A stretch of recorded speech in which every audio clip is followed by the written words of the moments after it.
Hello everyone, welcome to Gosport Railworks. My name is James and today we'll be looking at the Dapol LSWR M7, which you can get in different liveries, but usually I'll get my BR black because that's what I'm modelling in.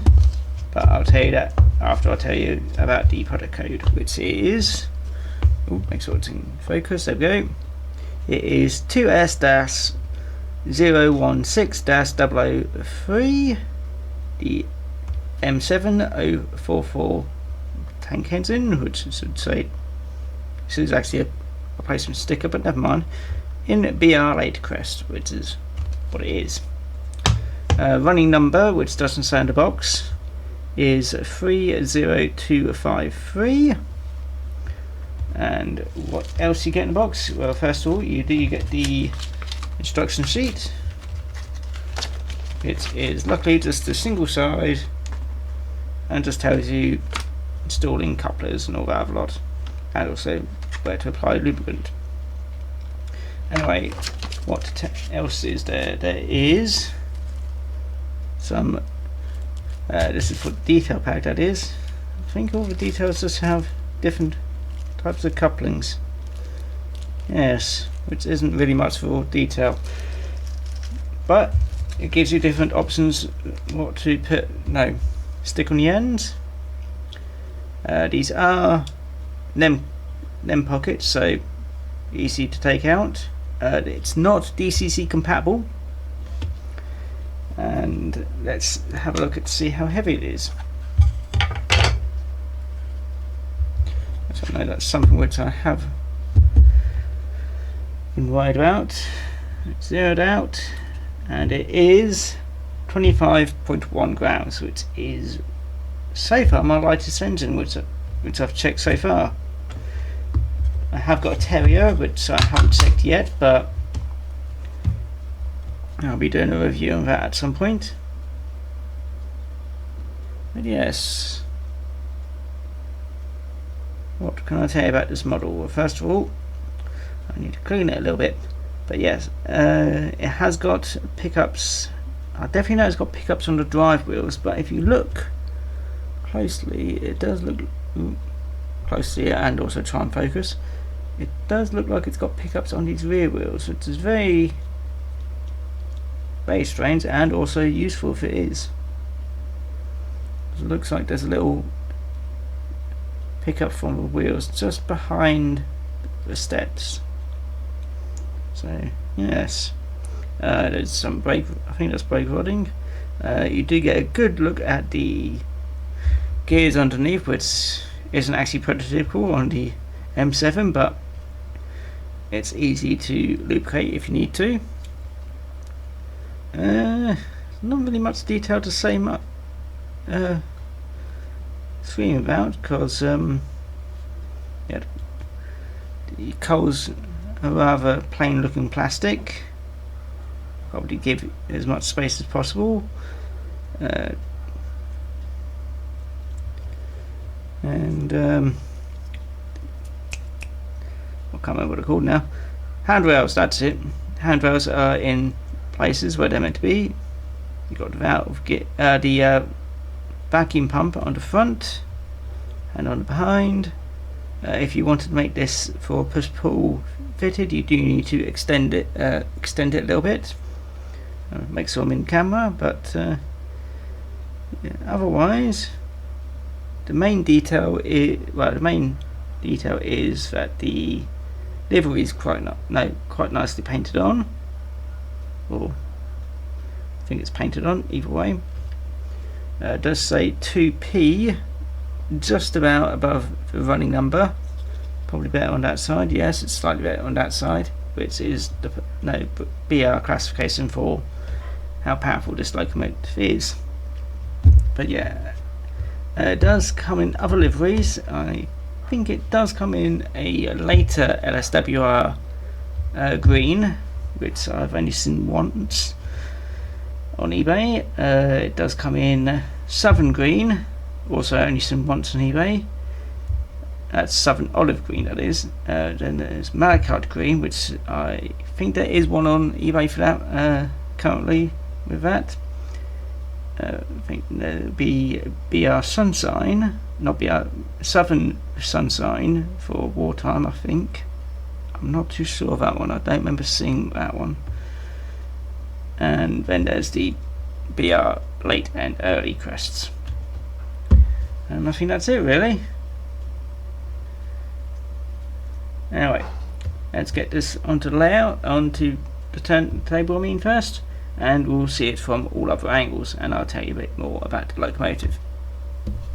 The LSWR M7 class is a class of 044 passenger tank locomotive built between 1897 and 1911. The class was designed by Dougall Drummond for use on the intensive London network of the LSWR and performed well in such tasks.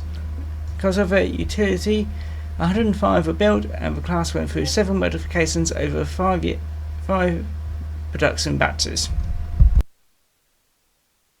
When first introduced to the LSWR, several of the class were allocated to work semi-fast passenger service between London and Portsmouth, Exeter and Plymouth, and Bournemouth and Weymouth. However, they were withdrawn from these duties after a high-speed derailment near Tavistock in 1898, following criticisms by the Board of Trade inspector about the use of front-coupled locomotives on fast surfaces. As a result, the class was to become synonymous with local mainline and branch workings, as well as London suburban services. The class were gradually replaced in the southeast of England during the late 1950s and early 1960s due to the introduction of further electrification, new lightweight standard steam engines, and diesel shunters and diesel electric multiple units. By the end of 1963, the majority that remained were based at Bournemouth to work the Swanage branch. In preservation, there only remains 2 of this class left out of the original 105. Here we are on the test layout. Here's the M7, and pretty much let's see what we can do.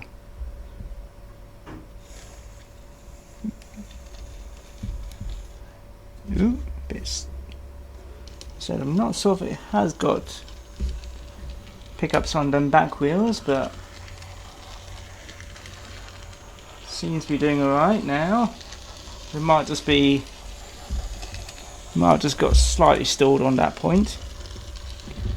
But yeah, so I'm slightly concerned about how much this engine can pull, because each one of these coaches are actually the same weight as the locomotive.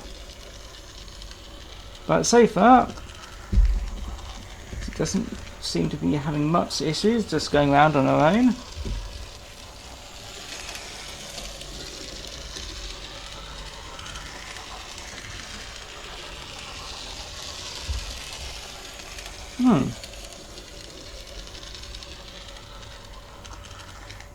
Let's check it backwards, just to be sure. It doesn't seem to be having problems at the moment, but again, being on its own is different from hauling 8 Mark 1s. So each one of these Mark 1s is 25 grams each, and the locomotive is 25 grams and a bit. Anyway, let's get the M7 onto the outside track. Yeah, I think it was just that single point it was having issues with.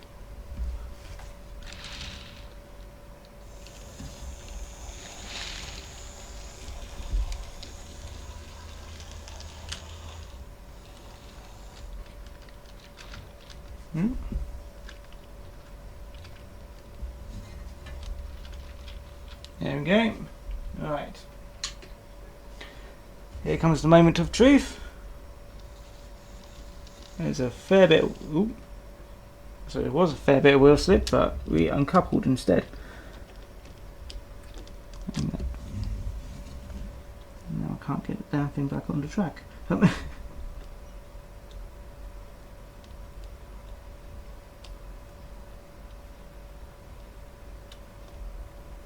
Now this would be a fair bit easier if I was on a straight. So let's do that again. Let's pull you forward, pop you on a straight.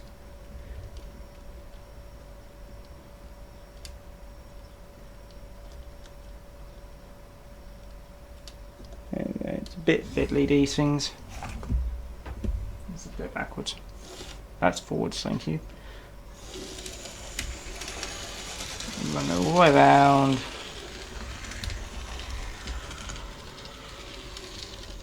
And not clip into the coaches.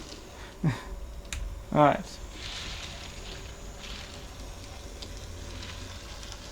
Try that again.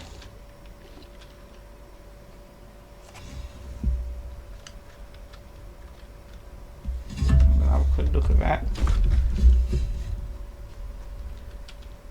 Might need to pop that down a little bit.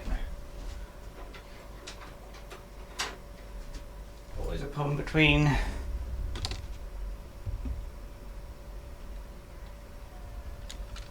Paris and Dapol products. They don't always like coupling properly.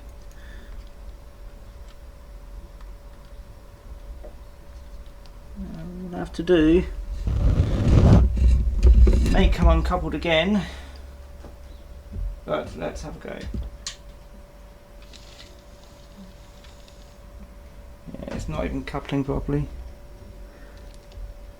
Unfortunately, these are at slightly different heights. What I may have to do is get something to go between them. So just give me a second. There we go, I've got one more Mornsall coaches. Seems to be a better connection, which luckily they weigh only slightly less than Mark 1 coats. That's the wrong way. And it is slipping. Let's take off one coat. Still slipping. Ooh, come on, you.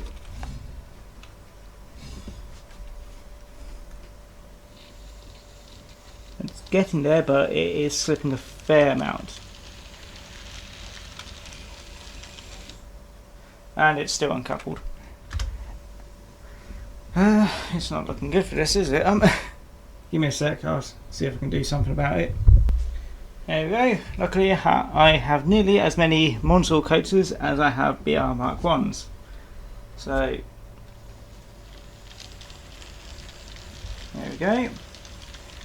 You can just about pull 6 of them, but there's a lot of wheel slip. So let's take one off.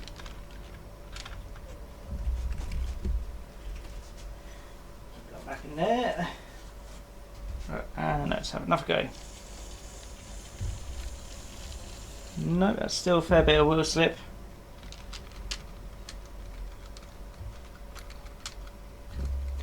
Right.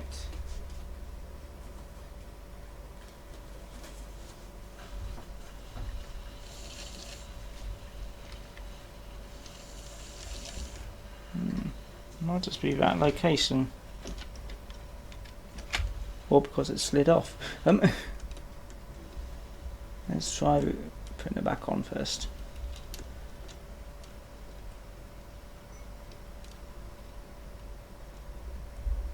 Always fiddly re-railing these things.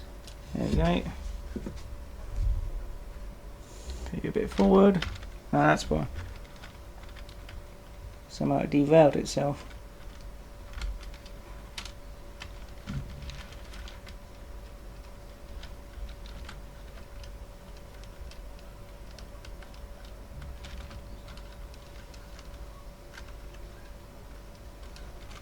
I don't know if it's happening down there. You're running fine. The sign about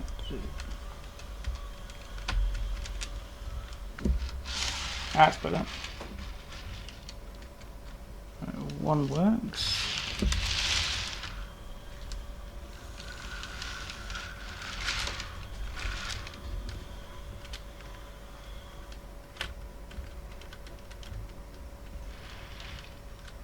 There we go. Alright.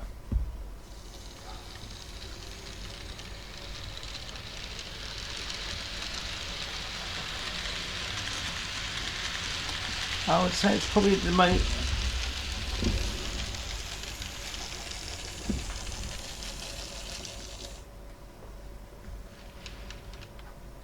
Something to do with that this corner. Let's try 3.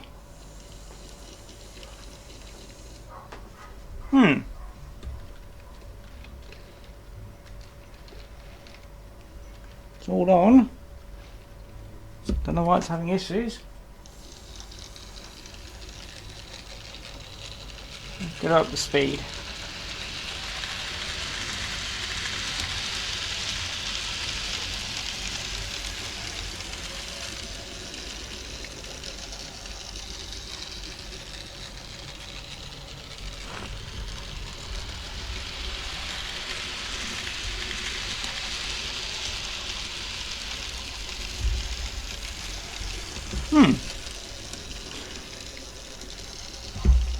As you can see, it has issues with this corner.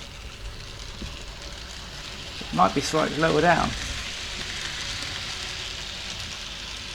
But as you can tell, she does not have much pulling power. Let's just try 2. 2.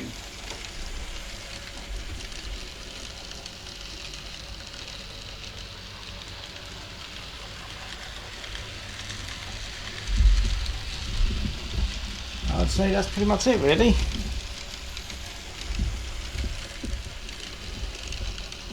That's not an awful lot.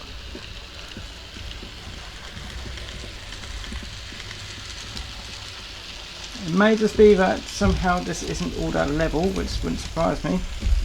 But all the feet are on there properly.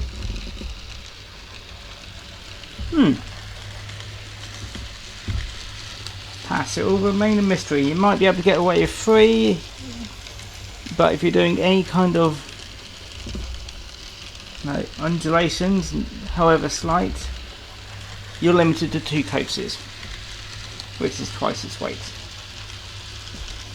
So it's not an awful lot in my opinion.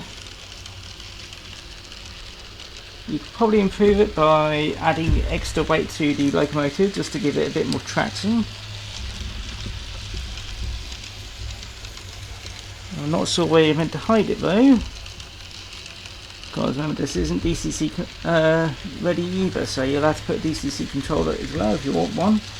You might be able to hide it in the side tanks somewhere, but I'd say it probably needs to be about double what it is now just to be happy with, or just an extra 10 or 20 grams really. That may not even help it, it depends on the motor as well.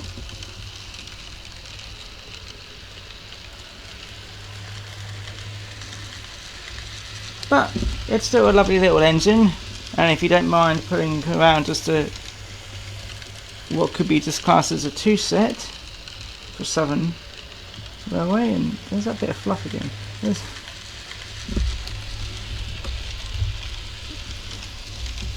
I got rid of you last time.